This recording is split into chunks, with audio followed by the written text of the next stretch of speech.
Is Jagadish Kumar. మీరు previous వీడియోలో wave గురించి నేర్చుకున్నారు కొన్ని బేసిక్స్ని. ఈరోజు వేవ్ మోషన్ గురించి నేర్చుకుందాం. Let start our episode. Wave మోషన్ని ఫస్ట్ ఆఫ్ ఆల్ ఏదైనా మోషన్ని మనం డిస్క్రైబ్ చేసేటప్పుడు కన్ఫామ్గా దాని డిస్ప్లేస్మెంట్ గురించి చెప్పాల్సి వస్తుంది. సో డిస్ప్లేస్మెంట్ అంటే ఏంటి? మనకు జనరల్గా తెలిసింది the total distance travelled by A particle from main position.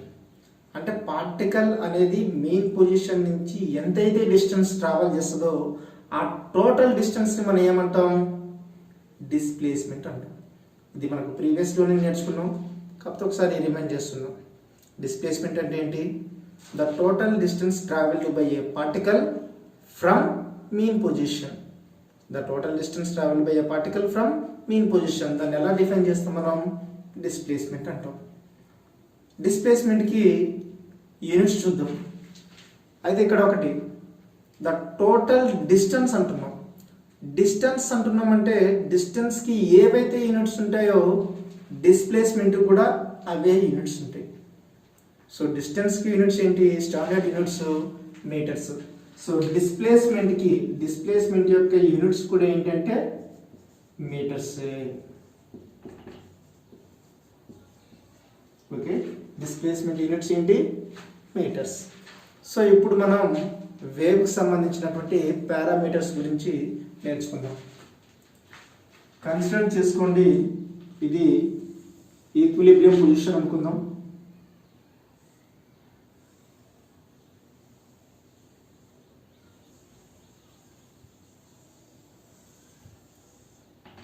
Okay, wave travel చేస్తుంది అనుకుందాం. అలాంగ్ పాజిటివ్ ఎక్స్ యాక్సిస్లో వేవ్ అనేది ట్రావెల్ చేస్తుంది అనుకుందాం, ప్రోగ్రెసివ్ వేవ్. సో దీనికి సంబంధించి యాంప్లిట్యూడ్ అంటే ఏంటో చూద్దాం.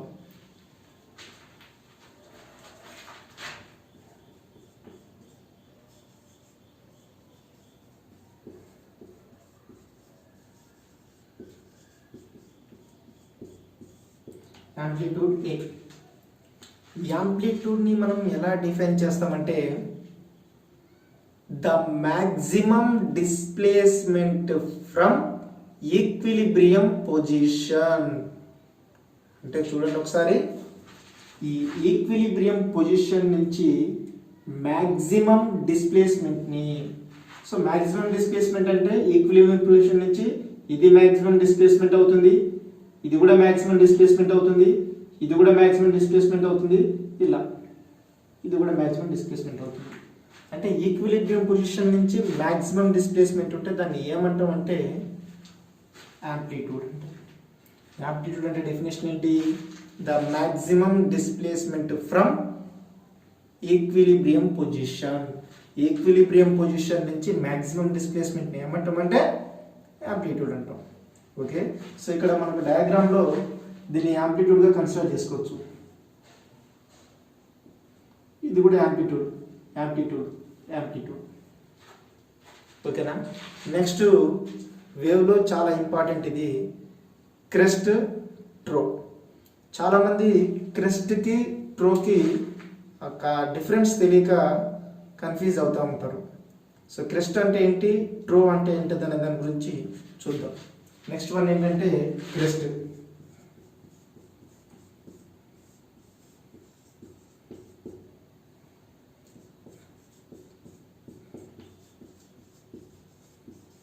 So first of all crest గురించి చూద్దాం. క్రెస్ట్ డెఫినేషన్ మీకు అర్థమైతే ట్రో డెఫినేషన్ ఈజీగా ఉంటుంది.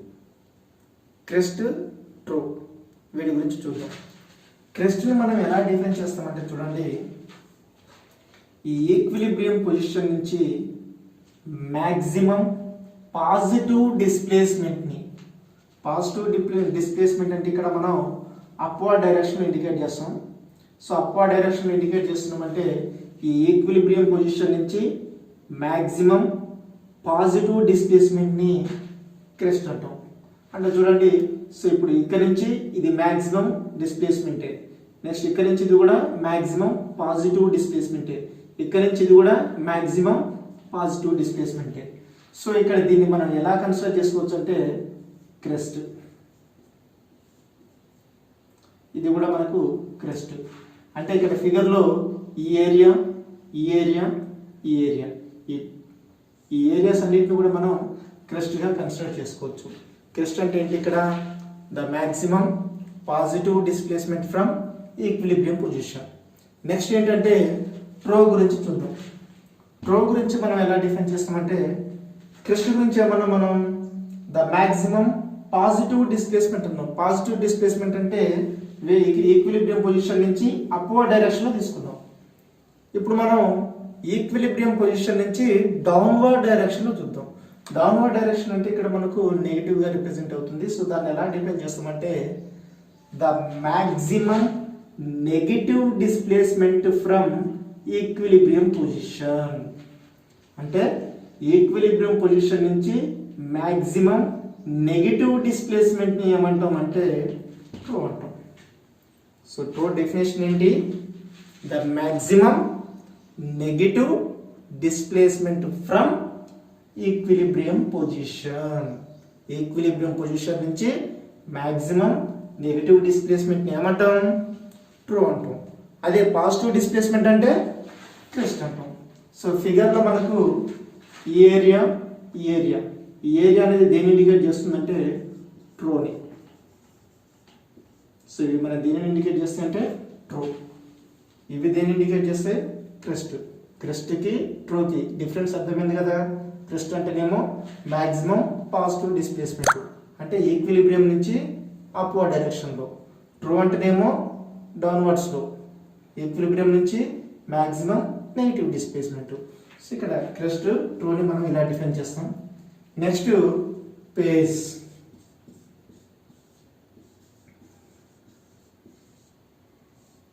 సో పేస్, ఈ పేస్ని మనం పైతోటి రిప్రజెంట్ చేస్తాం. పేస్ అనే దాన్ని ఎలా డిఫైన్ చేస్తామంటే మనం పార్టికల్ గురించి డిస్క్రైబ్ చేయాలి. సపోజ్ ఇక్కడ పార్టికల్ అనేది మోషన్లో ఉందనుకుందాం. ఎగ్జాక్ట్లీ పర్టికులర్ టైంలో పార్టికల్ స్టేట్ని రిప్రజెంట్ చేసేదాన్ని ఏమంటాం అంటే పేస్ అంటాం. సో పేస్ అనేది ఏం చేస్తుందంటే at any instant time it represents the state of the particle. అంటే పార్టికల్ యొక్క స్టేట్ని రిప్రజెంట్ చేసే పారామీటర్ని ఏమంటామంటే పేస్ అంటాం. ఓకే, నెక్స్ట్ వన్ ఏంటంటే time period.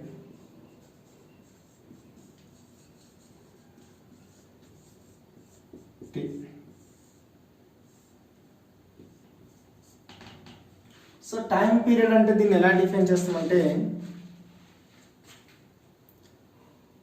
Time taken for one oscillation. అంటే వన్ ఆసిలేషన్కి ఎంతైతే టైంని తీసుకుంటుందో పార్టికల్ అనేది ఆ టైంని ఏమంటామంటే టైం పీరియడ్ అంటాం. సో టైం పీరియడ్ అంటే డెఫినేషన్ ఏంటి? Time taken for one oscillation. తర్వాత ఈ టైం పీరియడ్కి ఇంకో డెఫినేషన్ చూద్దాం. సో ఇక్కడ టైం పీరియడ్ని క్యాపిటల్ టీతో ఇండికేట్ చేస్తాం. దీనికి యూనిట్స్ వచ్చేసి టైంకి యూనిట్స్ ఏంటండి? Seconds. Okay, next one frequency.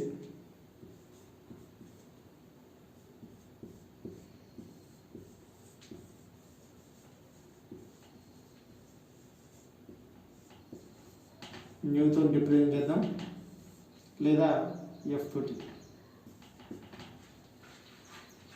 So frequency అనేది టైం పీరియడ్కి రెసిప్రోకల్ ఉంటుంది.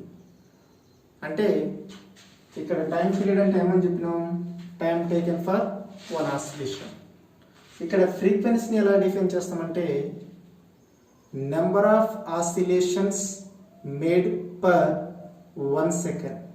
అంటే ఒక సెకండ్లో ఎన్నైతే ఆసిలేషన్స్ని వేవ్ అనేది ప్రొడ్యూస్ చేస్తుందో ఆ నెంబర్ ఆఫ్ ఆసిలేషన్స్ని ఏమంటామంటే ఫ్రీక్వెన్సీ అంటాం. సో ఇక్కడ ఫ్రీక్వెన్సీకి ఫార్ములా ఏంటంటే F is equal to 1/t. అంటే ఎఫ్ అనేది ఎప్పుడైనా సరే టైం పీరియడ్కి రెసిప్రోకల్లో ఉంటుంది. దీనికి యూనిట్స్ వచ్చేసి hedge.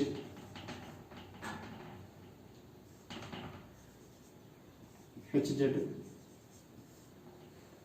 Okay. Time period, frequency. Time period అంటేనేమో time taken for one oscillation, frequency అంటేనేమో number of oscillations made per 1 second. Next మనం యాంగులర్ ఫ్రీక్వెన్సీ గురించి చూద్దాం.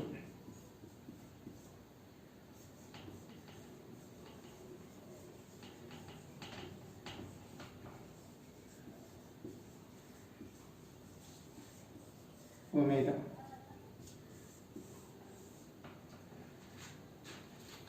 యాంగులర్ ఫ్రీక్వెన్సీని ఎలా డిఫైన్ చేస్తామంటే ఫార్ములా చూద్దాం, దాని నుంచి డెఫినేషన్ చూద్దాం.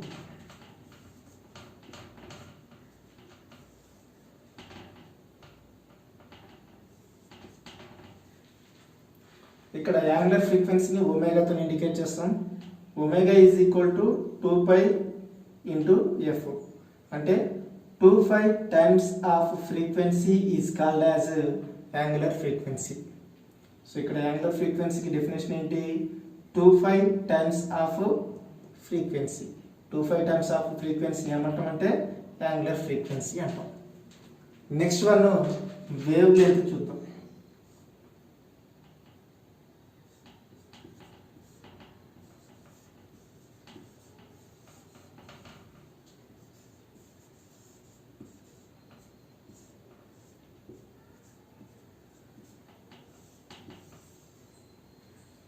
Wavelength. సో చూడండి, వేవ్ లెంత్ని మనం ఎలా డిఫైన్ చేస్తామంటే ఒకసారి ఫిగర్ చూద్దాం.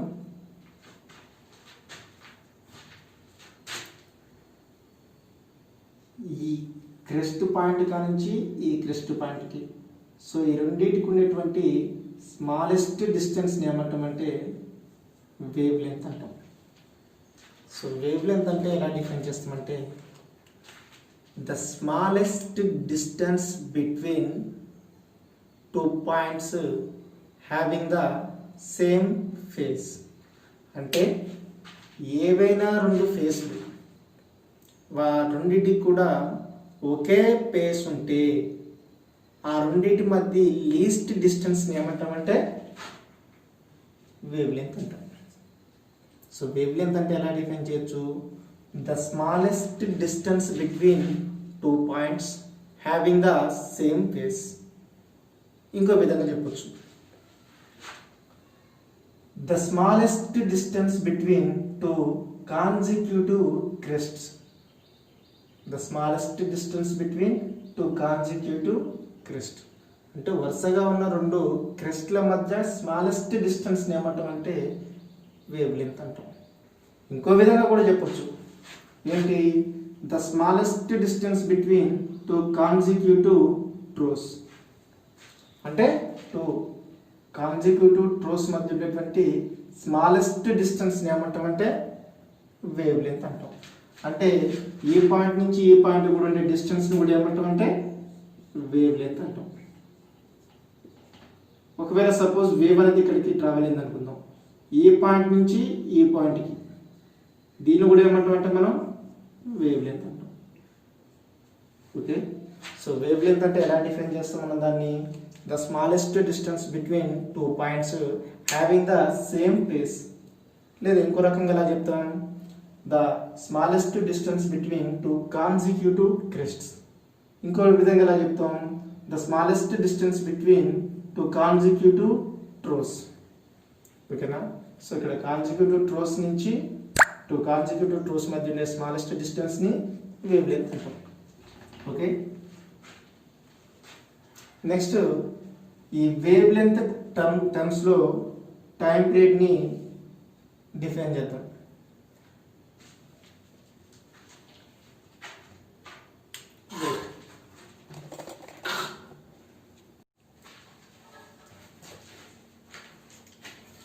ఓకే.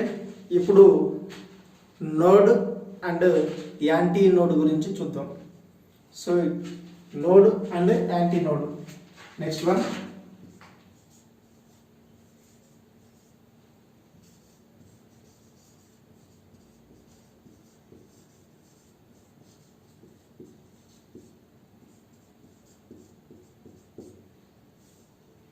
ఓకేనా. సో క్రెస్ట్, ఇవి ట్రోస్. నోడ్, మీరు దీన్ని జాగ్రత్తగా చూడండి. నోడ్, నో అనే టర్మ్ ఇక్కడ వస్తుంది. సో ఇక్కడ యాంప్లిట్యూడ్ అనేది లేకపోతే వేవ్లో ఏ పాయింట్ దగ్గర అయితే యాంప్లిట్యూడ్ అనేది 0 అవుతుందో ఆ పాయింట్ని మనం ఏమంటాం అంటే నోడ్ అంటాం. సో చూడండి, నోడ్ డెఫినేషన్ ఎలా చెప్పొచ్చు అంటే ఏ point at which amplitude is 0. A point on the wave at which amplitude is 0. Amplitude అనేది ఏ పాయింట్ దగ్గర 0 ఉంటుందో ఆ పాయింట్ని ఏమంటాం అంటే నోడ్ అంటాం. సో ఇక్కడ చూడండి,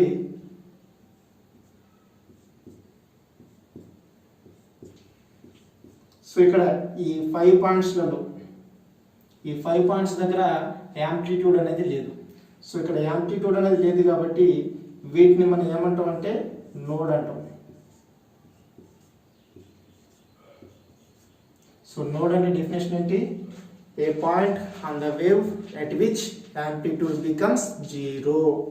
ఏ point on the wave at which amplitude becomes 0. Amplitude ఎక్కడైతే 0 ఉంటుందో ఆ పాయింట్ని ఏమంటాం అంటే నోడ్ అంటాం. యాంటీ నోడ్ అంటే దీనికి opposite. A point on the wave at which amplitude becomes maximum. అంటే ఎక్కడైతే యాంప్లిట్యూడ్ అనేది మ్యాక్సిమం అవుతుందో దాన్ని మనం యాంటీ నోడ్ అంటాం. ఇక్కడ నేను పాజిటివ్ ఆర్ నెగిటివ్ అని ఇండికేట్ చేయట్లేదు, ద మ్యాక్సిమం యాంప్లిట్యూడ్ అంటున్నాం. సో మ్యాక్సిమం యాంప్లిట్యూడ్ అంటే అది అప్వర్డ్ డైరెక్షన్లో కావచ్చు లేదా డౌన్వర్డ్ డైరెక్షన్లో కావచ్చు. సో ఏ డైరెక్షన్లో అయినా కూడా మ్యాక్సిమం యాంప్లిట్యూడ్ అంటే దాన్ని మనం యాంటీ నోడ్గా కన్సిడర్ చేయాలి. సో ఇప్పుడు ఈ డయాగ్రామ్లో ఇది మ్యాక్సిమం యాంప్లిట్యూడే, ఇది కూడా మ్యాక్సిమం యాంప్లిట్యూడే. సో ఇక్కడ దీన్ని ఏమంటామంటే యాంటీ నోడ్, ఇది కూడా యాంటీ నోడ్, ఇది కూడా యాంటీ నోడ్, నెక్స్ట్ ఇక్కడ కూడా యాంటీ నోడ్. సో ఇక్కడ నోడ్ అంటే ఏంటి? A point at which amplitude becomes 0. Amplitude 0 ఉంటేనేమో నోడ్ అంటాం, యాంప్లిట్యూడ్ అనేది మ్యాక్సిమం ఉంటే యాంటీ నోడ్ అంటాం. ఒకసారి ఫిగర్లో మీరు చూసినట్లయితే యాంటీ నోడ్, నెక్స్ట్ ఇక్కడ కూడా ఒక యాంటీ నోడ్ ఉంది. సో ఇక్కడ యాంటీ నోడ్కి కరెక్ట్గా మిడిల్లో ఉంది. సో ఇక్కడ టోటల్ డిస్టెన్స్ లాండా, అంటే యాంటీ నోడ్కి ఈ యాంటీ నోడ్కి ఈ పర్టికులర్లో ఉండేటువంటి డిస్టెన్స్ ఏమవుతుందంటే λ/2 అవుతుంది. సిమిలర్గా చూడండి, నోడ్కి ఈ రెండింటి మధ్య కూడా డిస్టెన్స్ అనేది λ/2. అదే యాంటీ నోడ్కి ఈ రెండింటికి మధ్య చూసుకుంటే దానికి λ/4 ఇలా. సో ఇక్కడ the distance between two successive antinodes is half of the wavelength. Similarly, the distance between two successive nodes is half of the wavelength. The distance between node and antinode is λ/4. Okay, మీరు నా ఛానల్ని first time చూస్తున్నట్లయితే subscribe చేసుకోండి, అలాగే మీ ఫ్రెండ్స్కి దీన్ని share చేయండి. జై హింద్.